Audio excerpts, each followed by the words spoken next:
আসসালামু আলাইকুম দর্শক, এই সব থেকে আজকে ডিপি 3টি তেল নিয়ে আসছি। দেখতে পাচ্ছেন একটু অন্যরকম দেখা যাচ্ছে। আসলে একটু প্রথমে বলে রাখি, আপনারা অনেকেই বলেন অর্ডার করার সময় যে ক্যাশ অন ডেলিভারি দেন কিনা। আসলে আমরা ক্যাশ অন ডেলিভারি দিতে চাই না। এই যে দেখেন, এই যে প্রোডাক্ট, এটা কিন্তু আমরা কন্ডিশন ডেলিভারি দিয়েছিলাম। কন্ডিশন ডেলিভারিটা কীরকম? ডেলিভারির টাকাটা আমরা অ্যাডভান্স নিয়ে থাকি এবং প্রোডাক্টের টাকা আপনি যখন পাবেন, রাইডারে বসে সামনে বসে দেখবেন যে প্রোডাক্ট ঠিক আছে কিনা, তখন আপনি টাকাটা পে করবেন। কিন্তু আমাদের অনেক প্রোডাক্ট তারপরেও কিন্তু এরকম দু একটা আসে আর কি। 100 পার্সেল হলে একটা পার্সেল এরকম ব্যাক আসে। আসলে সবাই তো একরকমের না। তিনি কিন্তু টাকাটা দিয়েছেন, ডেলিভারি টাকাটা দিয়েছেন, তারপরেও তিনি আসলে প্রোডাক্টটা ক্যান্সেল করে দিয়েছেন। দেখেন আমাদের এখন তেলের কী অবস্থা। এই যে তেলের যে প্যাকেট, এইটাকে আমি কাউকে দিতে পারবো? দেখেন টোটাল প্রোডাক্টটাই ড্যামেজ। এটা কোম্পানি আমার থেকে নিবে না, আর আমাকে কোম্পানি আলাদা করে প্যাকেটও দিবে না।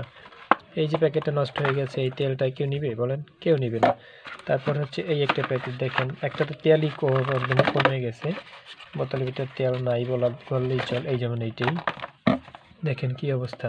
তেল থাকে কতটুকু? একটা তেল এতটুকু থাকে, একদম ভরা থাকে। এটা তো অল্প একটু বের হয়েছে, এটা তো প্রায় বলতে গেলে অর্ধেকই বের হয়ে গেছে। দেখেন এই যে কি অবস্থায়, প্রায় অর্ধেক বের হয়ে গেছে, একদম অর্ধেক তেল হয়ে গেছে এটা। তো এরকম যদি আপনার হয়, আসলে ডেলিভারি টাকা দেওয়ার পরে প্রোডাক্ট এরকম ক্যান্সেল করে দেয়, এবং আমাদের যে প্রোডাক্টের যে লসটা দেখেন, এই যে লসটা আমার হয়েছে, এইটা থেকে কত কিছু তেল পড়ে গেছে। তো এই যে এখানে 3টা তেল, এই 3টে তেলই কিন্তু আমার লস।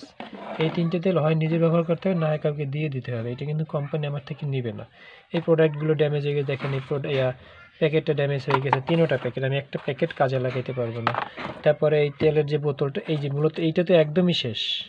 মনে করেন এইটা থেকে না হয় এইটা একটু তেল আই না, স্থানীয় যদি কেউ নেয় তখন আমি তার দিতে পারলাম যে প্যাকেটটা নষ্ট হয়ে গেছে নেন, কিন্তু তারপরেও তো আমার 2টা তেল নষ্ট হবে, তাই না? 2টা তেল আমি কী করবো বলেন? তো আপনারা আসলে যদি আমাদের প্রোডাক্টের সমস্যা পান তখন নিয়েন না, সমস্যা নেই। কিন্তু কোনো কারণ ছাড়াই যে শুধু শুধু প্রোডাক্টটা রিজেক্ট করে দিবেন, এরকম সমস্যা হবে, তাইলে আমরা কী করবো বলেন? আমাদের কয় টাকা লাভ হয়? 3টে তেল বিক্রি করি আমরা 140 টাকা করে বিক্রি করি, তারপর আমাদের কয় টাকা লাভ থাকে বলেন? আহামরি তো আর আমাদের লাভ দেয় না কোম্পানি। আর আমরা তো সবসময় আপনাদেরকে হোলসেল প্রাইসে দিয়ে থাকি, বলি অফার প্রাইস রাখি। আপনারা যারা একটা তেল নেন তাদের কাছে আমরা কম রাখি, 3টে নিলে আমরা কম রাখি। কিন্তু তারপর যদি এরকম আমাদের লস হয়, তাহলে এই লোকসানটা সম্পূর্ণ নিজেদেরই যায়, অন্য কারো যায় না, বুঝছেন? তারপরে পার্সেলটা প্যাকেট করার সময় কিছু খরচ আছে, টেপ যায়, প্যাকেট করি, তারপরে এরকম সমস্যাগুলো হয় আসলে। এবং এই প্রোডাক্টটা পাঠানোর পরে যখন ফেরত আসে, তারপর ন্যূনতম 1 সপ্তাহ থেকে 15 দিন সময় লাগে আমাদের হাতে আসতে। তো আস্তে আস্তে প্রোডাক্টগুলো এরকম নষ্ট হয়ে যায়। তো এরকম অনেকে করে বিধায় আমরা আসলে ক্যাশ অনে পাঠাতে চাই না। দেখেন কন্ডিশনে পাঠাচ্ছি, তাতেই এই অবস্থা। যদি ক্যাশ অনে পাঠাইতাম তাইলেও তো আমার আরও বেশি লস হইতো। যেমন এক ডেলিভারি 110 টাকা নিছি, ডেলিভারি 110 টাকা যাইতো, তেলের যে লস সেটা তো আছেই, তারপর পার্সেল প্যাকেটের যে লস সেটাও তো আছে। তো সমগ্র মানে গোটাটাই লস হয়ে যাইতো আমার। এখন অন্তত আমার তেলের উপর দিয়ে গেছে, ডেলিভারি টাকাটা আর আমার যায় নাই।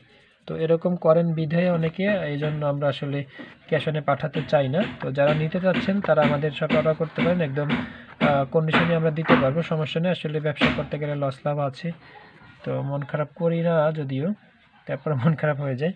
তো যারা নিতে চাচ্ছেন তারা আমাদের হোয়াটসঅ্যাপে যোগাযোগ করবেন। ধন্যবাদ।